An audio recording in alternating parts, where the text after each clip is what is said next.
esta reunión.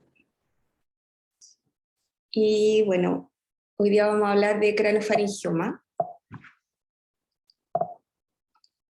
Ya, bueno, un poco el craneofaringioma es un tumor que sabemos que es histológicamente benigno, derivado de la bolsa de Rathke. Y hablando de la historia del craneofaringioma, la primera descripción viene del siglo XVI, pero posteriormente, en 1857, Senker describe, que es un patólogo alemán, hace la primera descripción en una autopsia de una masa quística supracelular que contiene un epitelio escamoso y cristales de colesterol. Después, en 1899, Mott y Barrett describen 3 casos y describen muy bien su fisiopatología e histología, y principalmente en un paciente de 28 años fallecido por fiebre, en que en la autopsia encuentran un gran tumor multiloculado supracelular que desplazaba el quiasmático. Posteriormente, en 1904, este patólogo Erdheim de Viena describe los hallazgos en las células epiteliales y desde esa fecha se le empezó a llamar el tumor de Erdheim. En 1909, Halsted hace la primera cirugía en un paciente con cefalea, poliguria y compromiso visual con una hemianopsia bitemporal, y ven que en la recuperación hay una recuperación en el campo visual. Hasta que en 1932, y que eso es lo que más se conoce, Harvey Cushing describe este tumor como el tumor intracraneal más formidable y le acuña el nombre de craneofaringioma a este tumor que él describe como un tumor que es como un caleidoscopio. Esta es la primera descripción que aparece en los anales de cirugía, cómo acceder a la fosa craneal anterior, y acá tenemos una foto de lo que apareció en ese artículo. ¿Qué es lo que sabemos de la embriología? ¿Cómo se forma esta bolsa de Rathke? Se forma desde una evaginación del ectodermo neural, que va a dar origen finalmente a la hipófisis posterior, lóbulo posterior de la hipófisis, que esto se vagina y se invagina este piso de la cavidad oral, se produce una invaginación del ectodermo, y entonces se va formando esta bolsa de Rathke rudimentaria que va a dar origen al lóbulo anterior de la hipófisis, donde queda un estelumen residual y hay un contacto entonces entre la neurohipófisis y la hipófisis anterior. En la epidemiología sabemos que el craneofaringioma tiene una incidencia que va entre 0,5 a 2 casos por 1.000.000 por año. En Estados Unidos se describen entre el 0,13 a 0,18 por 100.000, y se describe entre el 6 y el 15% de los tumores intracraneales en pediatría, y aproximadamente el 2 al 5% de los tumores en adultos. Tiene algunas edades particulares de presentación. Los adamantinomatosos, que son los que vemos en pediatría, se presenta principalmente entre los 6 y 10 y hasta 14 años, entre un 30 y 50%, y posteriormente entre los 50 y los 74 años. Y los papilares, que son casi, y les pongo casi exclusivos de adultos porque voy a mostrarles un caso, que se da entre los 40 y 55 años y no hay diferencia de género. Y aquí podemos ver en este trabajo en que muestran entonces los pics de presentación en niños y en adultos, con las edades más características, y vemos que prácticamente se distribuye desde los 4 años en toda la edad pediátrica. ¿Dónde se ubican? La ubicación más frecuente es que sea supracelular con porción intracelular. Puede ser solamente supracelular y es muy infrecuente que sean intracelares. Y en el año 2021 se describe esta clasificación en que va dando un poco lo que significa este compromiso que conlleva el compromiso hipotalámico. Entonces está clasificado en 2 grados, perdón, en 3 grados, grado 0, grado 1 y grado 2, y podemos ver que el grado 0 es que no hay compromiso hipotalámico, está casi bien circunscrito a la región celar, y se ha visto que en la evolución estos pacientes en general se mantienen con peso normal acá, pero estos son los pacientes que más desarrollan deficiencia de hormona de crecimiento. Los grado 1, en que hay compromiso del piso del tercer ventrículo y hay extensión hacia el tuber cinerum, y estos pacientes que tienen ya compromiso hipotalámico tienen además compromiso del peso, y los grado 2 en que hay un gran compromiso del tercer ventrículo, donde estos pacientes, como vemos acá, evolucionan además con obesidades severas. Y esto entonces actualmente se han tratado de dar múltiples clasificaciones, incluso que incluyen este grado de extensión con el compromiso del nervio óptico y con el compromiso hipofisiario, para tratar de dar como un TNM de los craneofaringiomas. Pero ¿por qué es importante esto que estamos viendo? Porque en esta zona se ubican núcleos que son sumamente importantes para diversas funciones del organismo, dentro de ellos principalmente el núcleo dorsomediano, el núcleo supraóptico y paraventricular, y vemos acá que todo esto están en relación al tercer ventrículo, y son los que, si se alteran, se van a asociar con alteraciones metabólicas como la obesidad hipotalámica, autonómicas, alteraciones de la sed, hidroelectrolíticas, del sueño, del ánimo y de la termorregulación. Todas alteraciones que se pueden ver entonces en los pacientes que tienen mayor compromiso tumoral. ¿Qué tipos tenemos? Tenemos dos tipos, el adamantinomatoso y el papilar.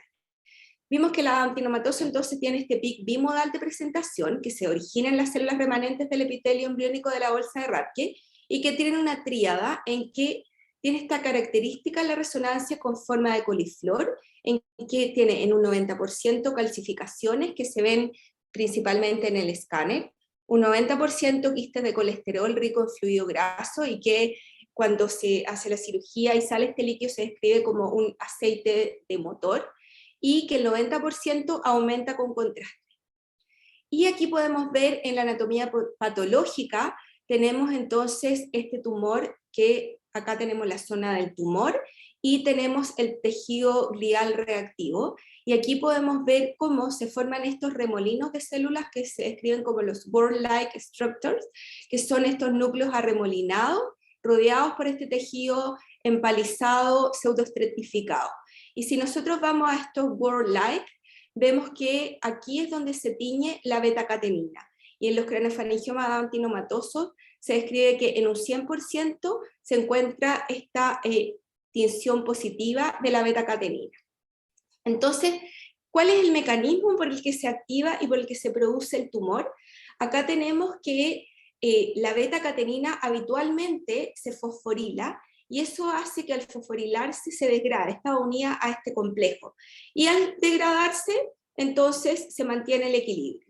Cuando se une el WNT, activa esta señal en el receptor, y esto hace que este complejo se separe, se une al receptor y queda la beta-catenina libre, que al no ser fosforilada entra al núcleo y permite la transcripción.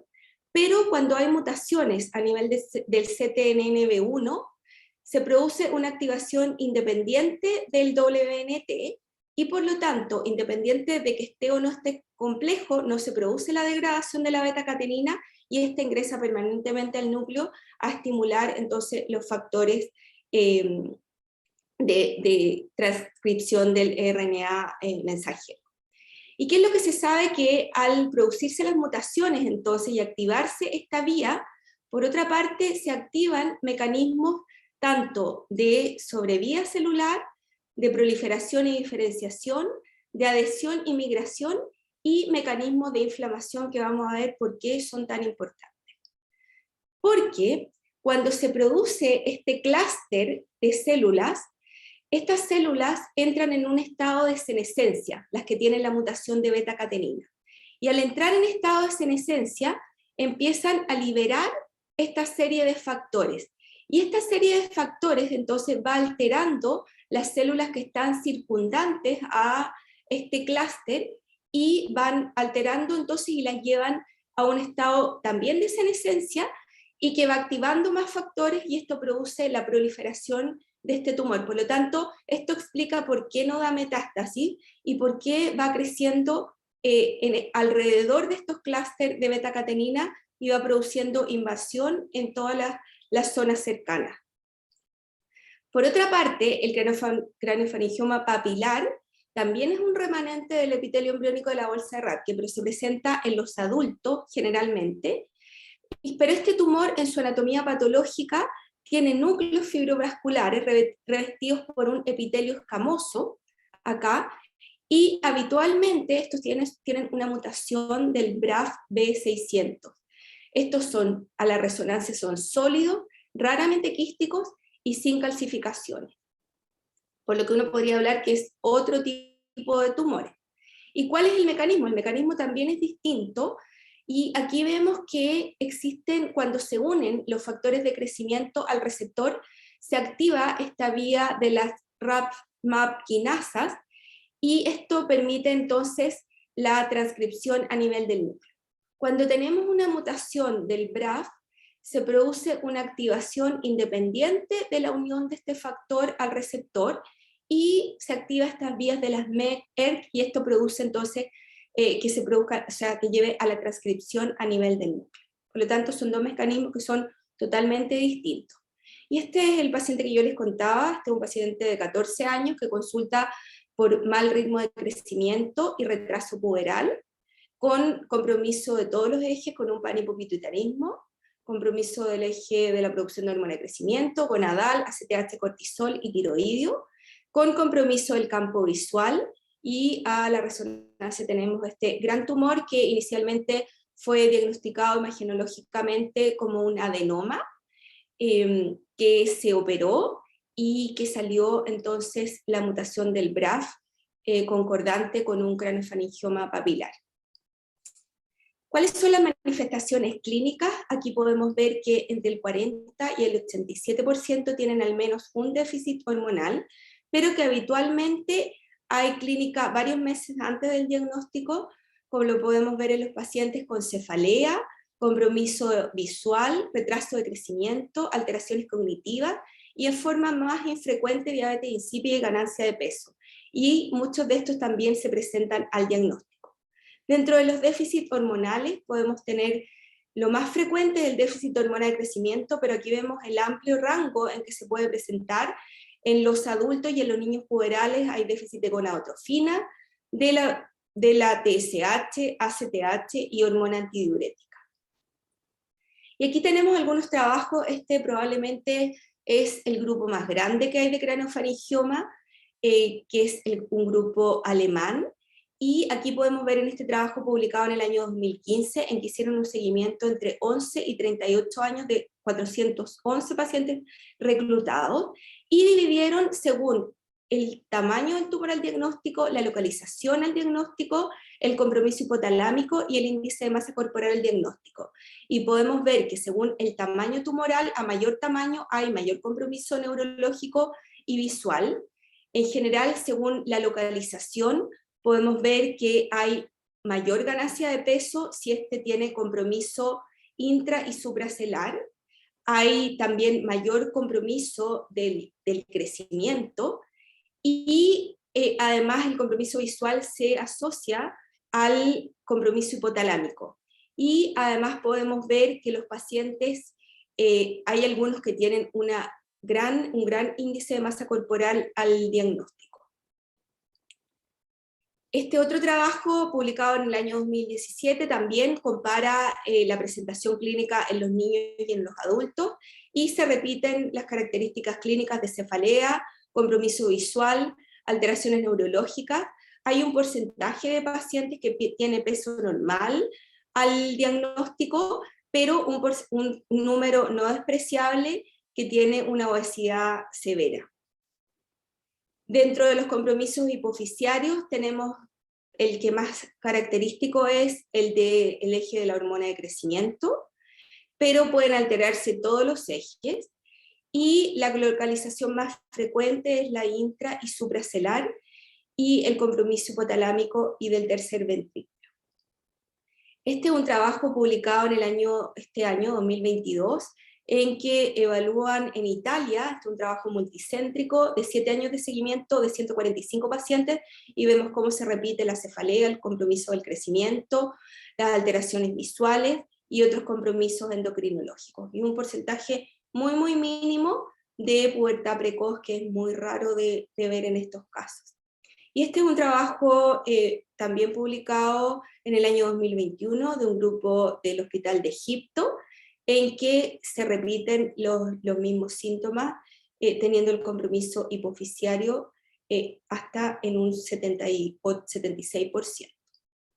Entonces, ¿cuándo sospecharlo? Son síntomas bien inespecíficos, como hemos visto en los pacientes: cefalea, náuseas, vómitos, alteraciones visuales, alteraciones neurológicas, mal ritmo de crecimiento, y en casos más infrecuentes, pero que hay que sospecharlo, polidipsia, poliuria y nicturia.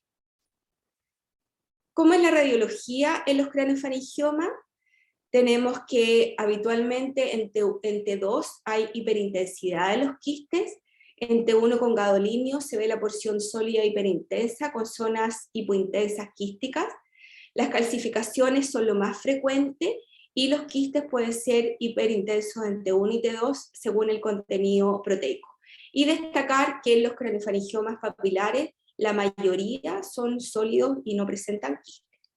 Entonces, esta es una forma de tratar de hacer el diagnóstico diferencial con las otras lesiones que se pueden ver en esta zona, con los quistes de la bolsa de Rathke, los aracnoidoceles, los adenomas hipofisiarios y algunos otros tumores. Y en este artículo publicado en el año 2021 podemos ver cómo lo dividen en estos 4 tipos, y vemos cómo en el tipo 1 en general es un componente quístico homogéneo, bien circunscrito. En este hay un componente muy irregular quístico con algunos septos, y esto es lo típico que se ve en los aracnoidoceles y en los quistes de la bolsa de Rathke. Y ya cuando vamos al tipo 3 y tipo 4 son sólidos con componente quístico o un componente mayormente sólido con C principalmente en los craneofaringiomas y en los adenomas. Entonces, radiológicamente también se pueden diferenciar y distinguir y hacer el diagnóstico de un craneofaringioma.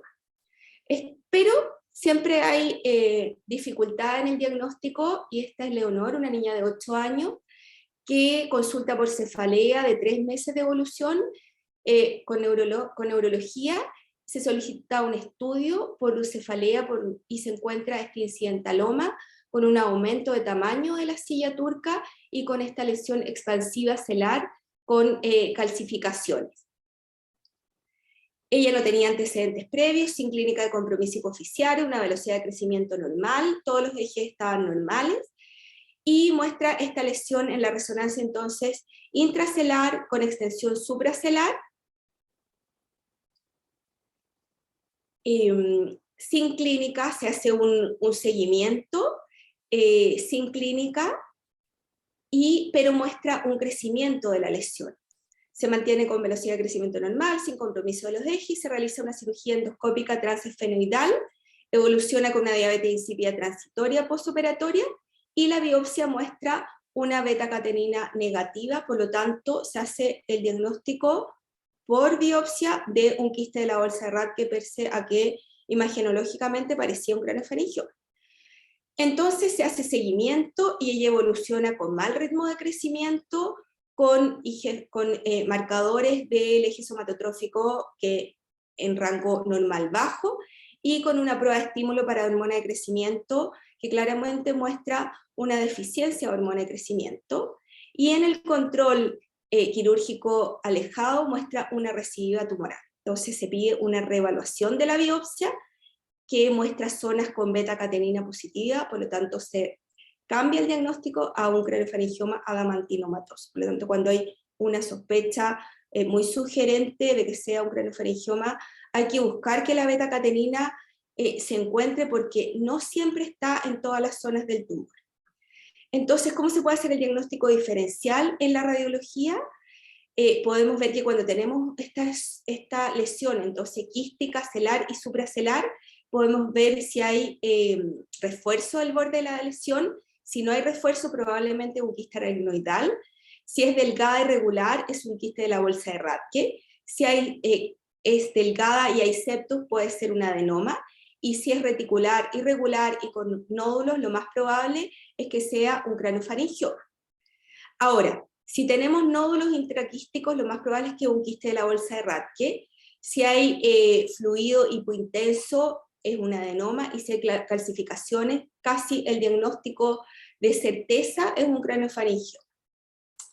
Y ahí debemos evaluar entonces los ejes hipoficiarios, que incluye evaluación de la prolactina, del IGF-1, el eje gonadotropo en general en niñas mayores de 13 años y niños mayores de 14 años, o que hayan partido pubertad y que la pubertad esté detenida, TSH y T4 libre, un cortisol basal y eventualmente post un test de ACTH, y el sodio plasmático, y suplementar según los hallazgos. Aquí es importante que la suplementación, si se encuentra alteración del eje corticotropo, hay que suplementar primero el cortisol antes de suplementar el eje tiroides.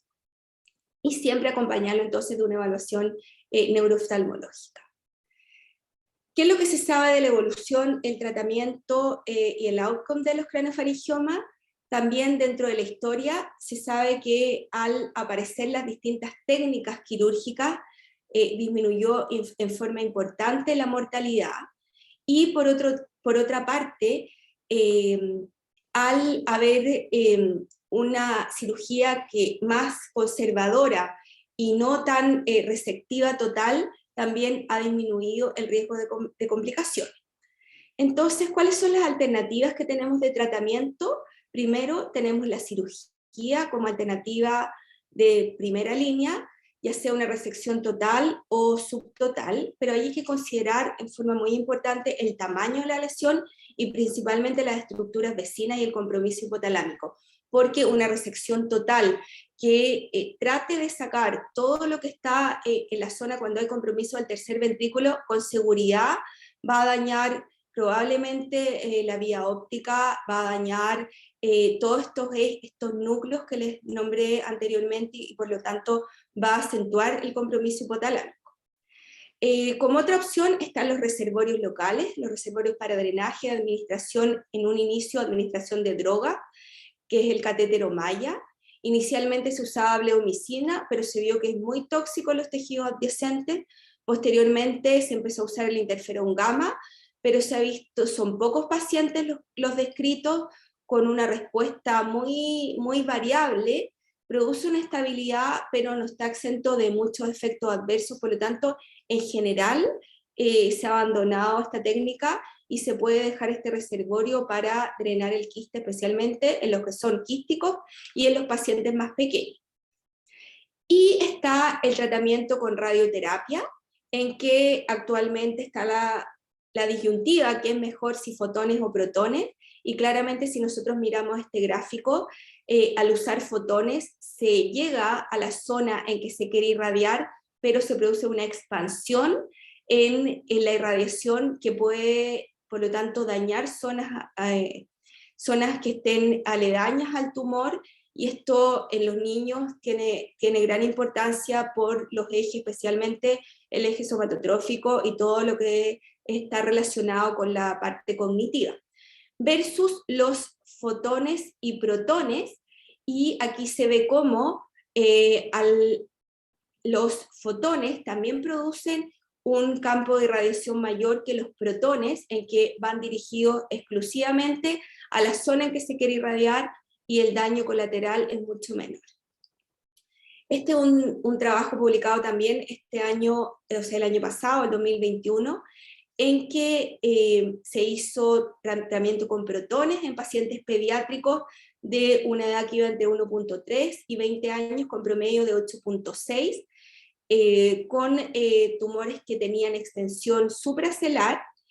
Con la mayoría se había hecho una resección subtotal, y vemos qué es lo que pasa pre y post radioterapia con protones. Vemos que en general no hay mucha diferencia respecto a las endocrinopatías. En general aquí se ve que hay una recuperación de la diabetes insípida, pero que algunos se mantienen estables respecto a la endocrinopatía, otros empeoran y otros mejoran. Pero lo que se ve es que sí hay una menor repercusión en lo que es la parte cognitiva.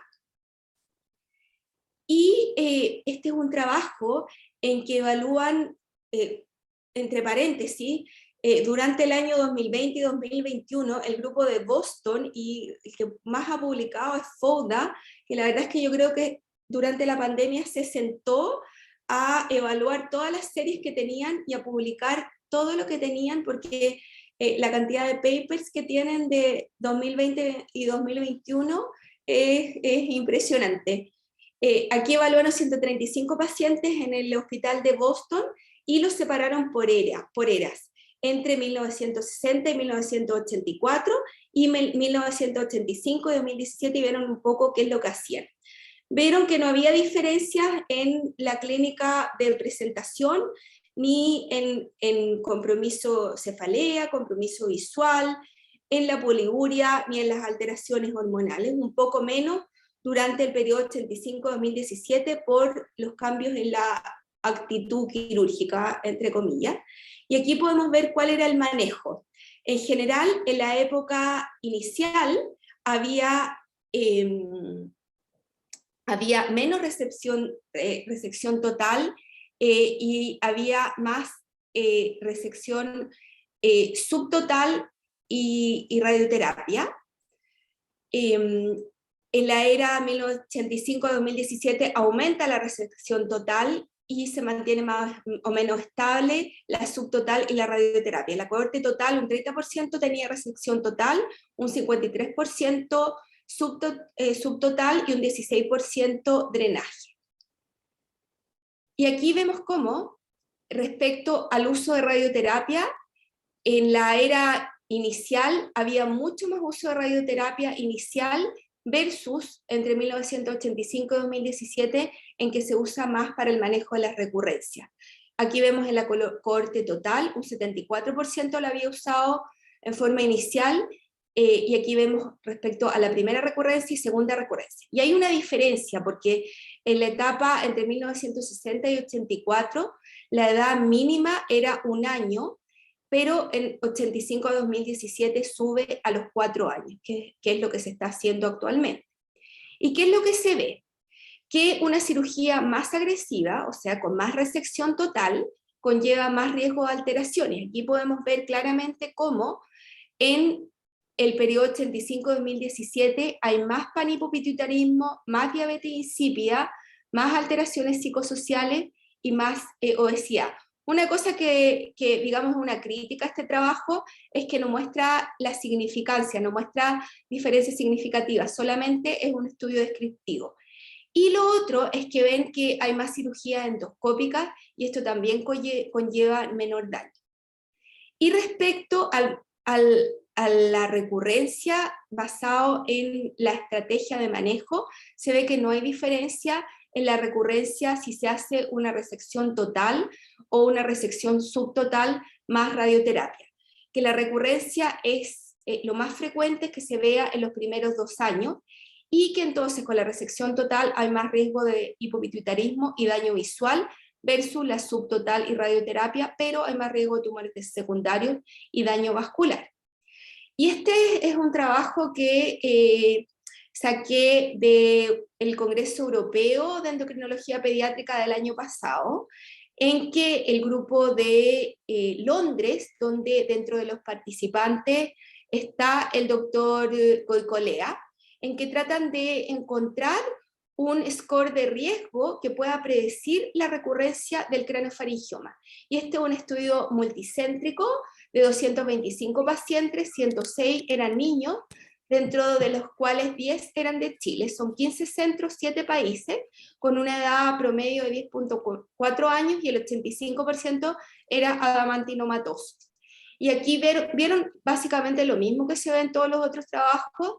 Un 42% tenía resección total, un 38% subtotal, resección subtotal, y acá radioterapia más resección total era un bajo porcentaje.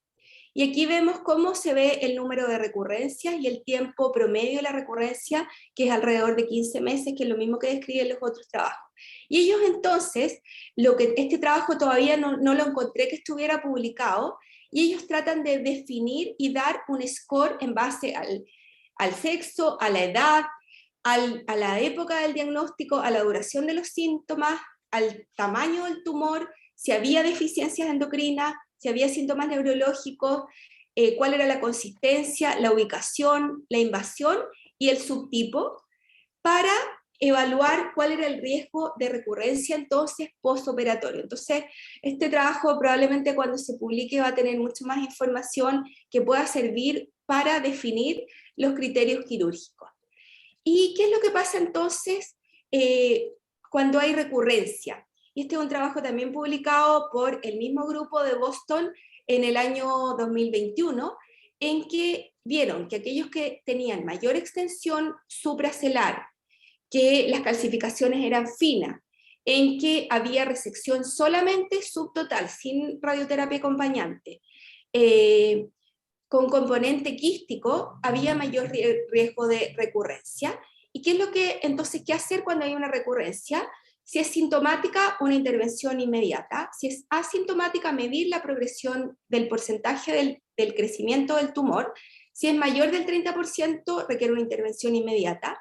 Si es más del 25% y menos del 30%, se podría hacer una resonancia a los 3 meses y ver si esta es estable y seguir, o si hay progresión e intervenir, o si es menos del 25%, hacer seguimiento. Y ellos también evalúan cómo debería ser el seguimiento respecto a las resonancias. Evalúan tanto respecto a las características del tumor como al costo que implica hacer resonancia frecuentemente a estos pacientes. Entonces, ellos ven que evalúan 80 pacientes entre el año 90 y 2017, con una media al diagnóstico de 8.6 más menos 4,4 años, que iban entre 1.2 y 19,7 años, con un tiempo de seguimiento que iba en promedio de 10,9 años, pero entre 1.3 y 24,6 años, un 100% supracelular. Y acá lo que ven ellos es la distribución de la recurrencia, y ven que la mayor tasa de recurrencia se da en los primeros 2 años, 76,6% tienen recurrencia en los primeros 2 años. Y aquí vemos según el tipo de tratamiento que se hizo, en la resección total en promedio son alrededor de 27 meses, en la subtotal más radioterapia 101 meses, y en la subtotal sola son alrededor de 8,9 meses. Y ellos entonces plantean un protocolo de seguimiento de cuándo hacer la resonancia según el tipo de cirugía que se hizo. Ven que la recurrencia en la mayoría es asintomática, y entonces esto haría un menor retraso en el diagnóstico de recurrencia. Respecto a por qué uno evalúa a estos pacientes y está haciendo seguimiento, porque ellos presentan como una de las complicaciones más severas la obesidad hipotalámica, que se ve en más del 80% de los pacientes con craneofaringioma que llegan a tener sobrepeso u obesidad. Y esto está asociado al tumor, a la ubicación, al tratamiento, y esta ganancia de peso se ha visto asociada al daño del hipotálamo ventromedial. Y es multifactorial. Hay hiperfagia, hay disminución del metabolismo.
Te conectaste en un momento, Isabel, así que no te estamos escuchando. Evalúan a los pacientes según el grado de compromiso, o sea, si tenía mayor compromiso hipotalámico, y ven que estos pacientes ya tenían obesidad, un índice de masa corporal mayor al diagnóstico, y a los 36 meses, pese a la dispersión que hay, estos pacientes ya tenían, algunos llegaban a tener más 3,22 deviación estándar de índice de masa corporal. Y este es un ejemplo, este es Valentina, que consulta a los 3 años por cefalea, un mes de evolución, compromiso visual, se hace el diagnóstico de un craniofaringioma adamantinomatoso. Sin compromiso de los ejes, se instala este reservorio que mantiene por 3 años, pero a los 3 años muestra un crecimiento importante del tumor, y el año pasado se hace una cirugía transesfenoidal endoscópica con una resección del 94%, y posteriormente radiocirugía de 5 ciclos.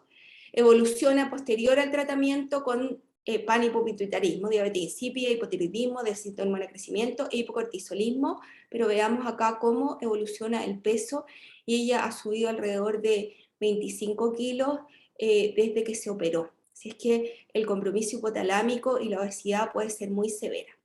Y por último, quiero mostrarles las novedades que hay respecto al tratamiento y a cómo puede seguir el curso del estudio del craniofaringioma. Uno son las terapias target en los craniofaringiomas, y podemos ver que acá hay distintas zonas que pueden ser atacadas con distintos tipos, factores antiinflamatorios, proangiogénicos, que van directo a la alteración y a la mutación. Y dentro de esto, la vía del WNT es muy prometedora, porque esta activación constitutiva del gen va a impedir la degradación de proteasa, y hay alrededor de 40 moléculas en estudio, y aquí podemos ver algunos de los protocolos que hay en el NIH para craniofaringioma adamantinomatoso, todos en edades mayores. El problema de esto es que esta vía del WNT está presente en la mayoría de los tejidos, por lo tanto, al bloquear esta vía, se van a bloquear otras vías celulares que son claves en múltiples tejidos. Entonces es difícil llegar a una terapia target muy específica. Respecto al papilar, sí hay más tratamientos, más terapias target, y aquí hay varios protocolos y trabajos que han sido publicados en pacientes adultos, y también hay actualmente un protocolo en curso para mayores de 18 años en que se está usando entonces vemurafenib y cobimetinib como terapia target anti estos pacientes que tienen esta mutación del BRAF. Por lo tanto, se piensa que en el futuro estos pacientes puedan ir a la cirugía, si hay tumor remanente puedan ir a la radioterapia, pero si hay recurrencia también se va a poder pensar en que estos pacientes vayan directo a alguna de estas terapias target. Y finalmente, este artículo que acaba de aparecer este mes, que es un artículo muy bonito, encuentro yo, en que tratan de ver cuál es el mecanismo por el que se produce el craniofaringioma, y ven que claramente es el fluido del quiste el que activa toda esta cascada inflamatoria, y además ellos vieron que produce un daño en la microglia, activando el beta-amiloide y produciendo un daño degenerativo, que es lo mismo que pasa en los pacientes con Alzheimer. Entonces, esto es súper cortito lo que les voy a mostrar. Sacaron fluido del quiste y le inyectaron a ratoncitos de 8 pacientes que sacaron fluido del quiste. Algunos le inyectaron suero y otros le inyectaron el fluido del quiste, y sacaron y estudiaron a los pacientes con craniofaringioma, y estudiaron el hipotálamo de estos pacientes, de estos ratoncitos que habían sido inyectados, y ven cómo a los ratoncitos que les habían inyectado el fluido eran ratoncitos que dejaban de crecer post cirugía. Esto lo evalúan a las 8 semanas, comparado con los controles y con los que le inyectaron suero. Aumentaban de peso, después de las 8 semanas se estabilizaban, pero tenían un aumento importante del peso, con un aumento en la ingesta, que no veían muchas diferencias en la ingesta de agua. Y además hicieron estudios súper interesantes respecto a todos los factores inflamatorios que empezaban a aparecer en el hipotálamo de los que habían sido inyectados con el quiste, y eran los mismos factores inflamatorios que veían en los pacientes al estudiar el tumor. Entonces, ellos encuentran que todos los hallazgos explicarían el retraso en el crecimiento, el aumento de la ingesta y la obesidad. Por lo tanto, el daño no solo sería explicado por la compresión y la cirugía, sino que por todos estos factores que se producen, que habría un daño directo por efecto directo del fluido, y que además se activarían estos factores inflamatorios en la microglia y esta estimulación del beta amiloide, lo que llevaría a un estado degenerativo. Entonces la pregunta es, ¿qué pasa si se controla esta cascada inflamatoria? Hay un doctor español, el doctor Martínez, que ha estado trabajando en el grupo de Londres y en algún minuto presentó unos trabajos en que inyectaban en ratones inhibidores de la COX-2, pero eso fue hace varios años y la verdad es que no ha habido trabajos nuevos respecto a eso. El rol del ApoE en el depósito del beta amiloide, y dentro de lo que ellos describen en la discusión, una cosa clave sería evitar la extravasación del quiste en la cirugía para evitar entonces que se activara mucho más toda esta cascada inflamatoria. Entonces, a modo de comentarios finales, el craniofaringioma es un tumor de histología benigna, pero que se comporta como maligno por su ubicación y crecimiento. Sus células provienen del epitelio embriónico del remanente de la bolsa de Rathke. Presenta estos dos picos de presentación, uno que es la edad pediátrica y otro que es el adulto. Los dos tipos que son bien distintos en su histopatología y en sus características imagenológicas. También las vías de activación para estos dos tumores son muy distintas. Los síntomas de presentación más frecuentes son la cefalea, el compromiso visual, y en los adultos el compromiso hipotalámico y psiquiátrico. El compromiso de los ejes hipofisiarios y la obesidad se pueden presentar desde el diagnóstico. La evaluación imagenológica debe considerar los diagnósticos diferenciales más frecuentes. La función hipofisiaria se deben estudiar todos los ejes, y el tratamiento de elección es quirúrgico más radioterapia, considerando la edad, la extensión de la lesión y el riesgo de complicaciones. Y las terapias médicas target podrían cambiar el enfrentamiento terapéutico del craniofaringioma. Eso es lo que les quería contar, y no sé si tienen alguna pregunta o comentario. Sí. Muchísimas gracias, Isabel, por la presentación súper completa y súper enriquecedora en realidad, para poder entender un poco esto que es bien complicado. ¿Tú sabes, en Chile, tú sabes si hay algún protocolo dentro de los protocolos PINDA de manejo de craniofaringioma, o lo meten dentro de los tumores como de bajo grado? No, son tumores de bajo grado. De hecho, son los tumores más frecuentes, pero no hay protocolo. No hay No hay protocolo protocolo específico. PINDA. No. Sí, y el otro, lo que quería preguntar a los cirujanos, la elección del acceso quirúrgico, porque también siempre ahí se discuten un poco si transesfenoidal o transvasal, etcétera, ¿depende solamente de la facilidad de acceso o hay alguna otra determinante? Quisiera responder. ¿Me escuchan bien? Sí. Sí, ya. Bueno, primero que nada, muchas gracias, doctora. Muy buena su presentación, muy actualizada y muy enriquecedora.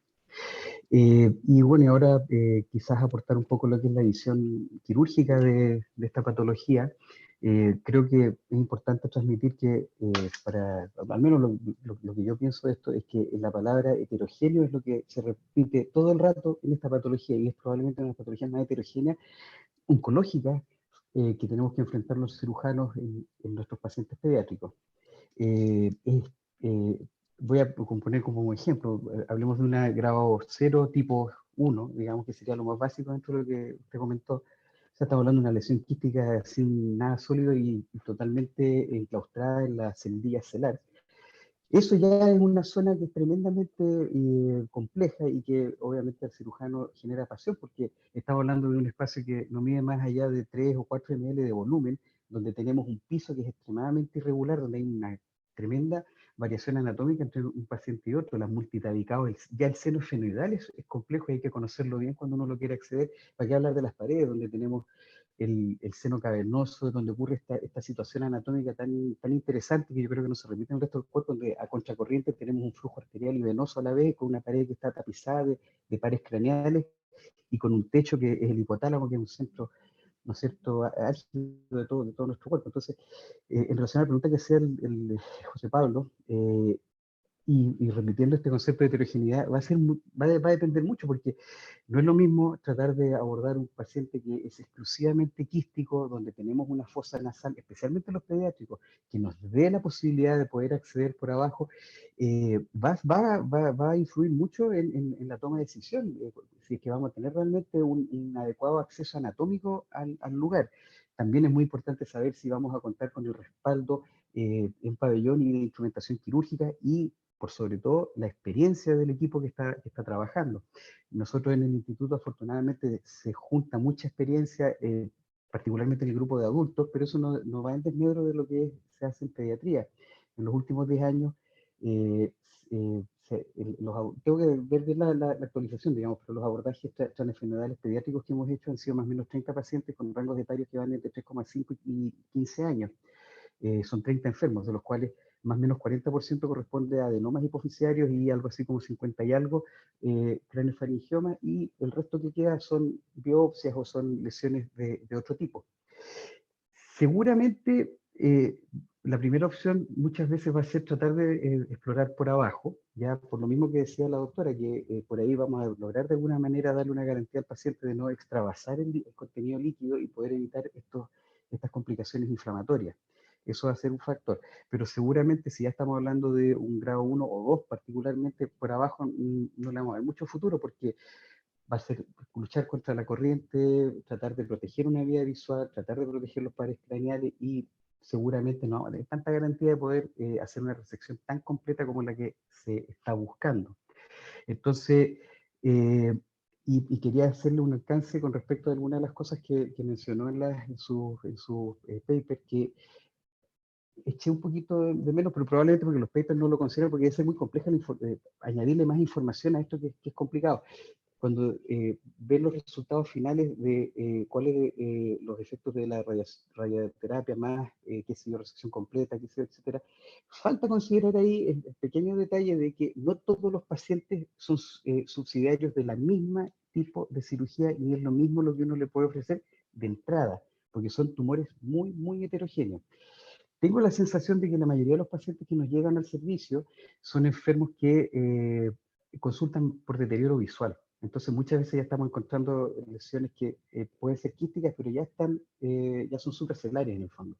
Y a veces van a ser muy grandes. Creo yo, y lo tengo que revisar, pero creo yo que aquellos pacientes que llegan ya con una alteración endocrina como primer hallazgo clínico, me parece que son un poquito menos, pero obviamente lo tendría que revisar. Pienso yo que la mayoría llegan por defecto visual y que nos derivan de otros lugares.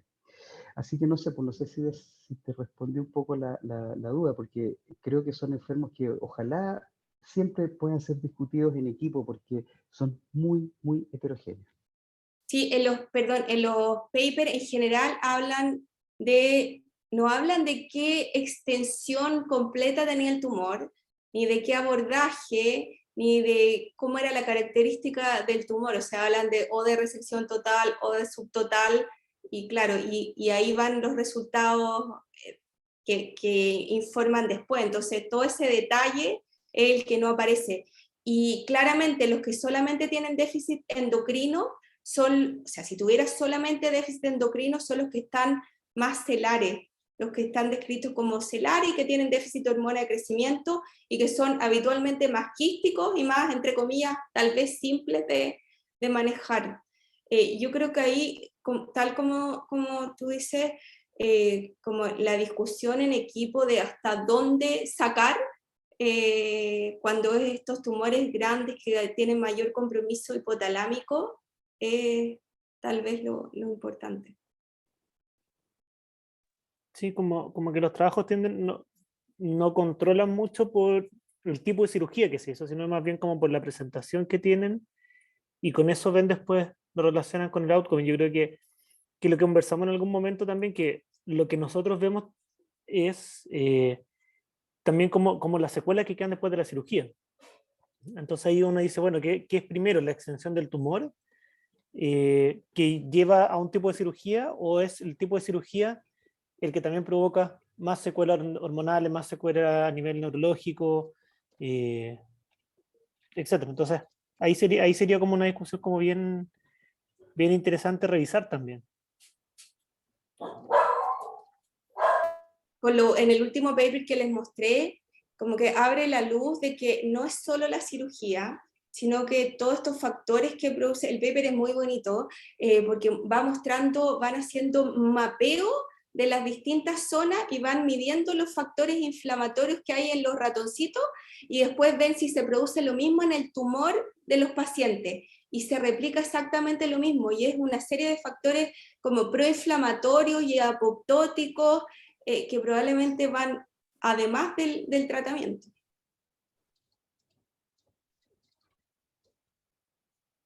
Eso, no sé si alguien más tiene alguna pregunta, comentario. No, Sí, agradecer a la doctora que fue una muy buena revisión y presentación. Llegué un poco tarde y pido disculpas, pero lo que escuché fue muy completo. Muchas gracias. eso, muchísimas gracias a todos entonces por la asistencia. Una Perdón. duda, sí. ¿Cuál, no, a lo mejor lo dijo al principio y sigo pidiendo disculpas. ¿Cuál es la sobrevida de estos pacientes, el promedio de vida de un paciente operado de craneofaringioma en Chile? No lo dije. La sobrevida ha ido mejorando, lo mostré en uno de los gráficos de la historia, ha ido mejorando a lo largo del tiempo, pero no sé en Chile, no sé si ustedes saben, pero el compromiso, estos pacientes de adultos tienen hartos compromisos cognitivos, poca capacidad de encontrar trabajo, sobre todo los que tienen mayor compromiso hipotalámico. Se deterioran harto y se altera el sueño, entonces se van deteriorando progresivamente. O sea, igual es una mala calidad de vida en general. Es una mala calidad de vida, sí. Ese es o sea, yo he visto poco, pero los que he visto en el fondo son pacientes que, o sea, pues igual me tocó ver uno en la clínica alemana que finalmente se resecó como 3 veces, terminó con mucho sobrepeso y finalmente falleció porque como de los trastornos electrolíticos que finalmente presentó que eran inmanejables en su casa. Entonces, la sensación es que por calidad de vida, entre sus trastornos de la hormona antidiurética y no sé si por visión, igual es triste tratarlos, doctora, o no, no sé. Ahora ustedes saben que llegué hace un par de meses al instituto, pero tengo pacientes que yo he seguido, que son alrededor de 8 o 9. Hay que algunos ya estaban traspasados adultos, una niñita que se ve en el instituto que la van a conocer, que es la Francisca Miranda, que es parvularia. Hay otra niña que es traductora de inglés, tengo otro paciente que está terminando cuarto medio, otros más chiquititos que en realidad uno los ve que no están deteriorados como los que vemos hospitalizados. Entonces tal como decía el doctor Valenzuela, hay un espectro súper grande, así como hay un espectro imagenológico, hay un espectro clínico que es súper variable aún con el mismo tumor. O sea, con el mismo tumor, con la misma cirugía, algunos evolucionan bien y otros evolucionan mal, algunos recurren a los 2 años y otros recurren a los 8 años.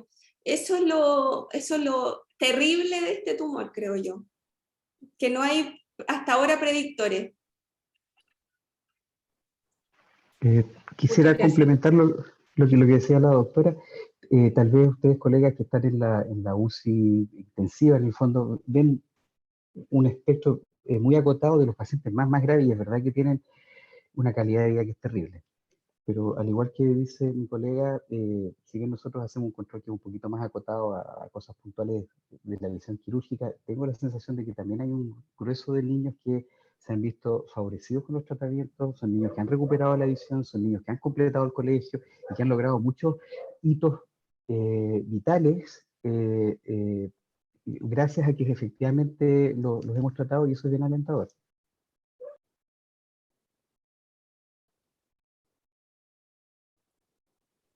Ya, muchas gracias, doctora, por la presentación. Como habíamos comentado, esta presentación, voy a ponerle pausa,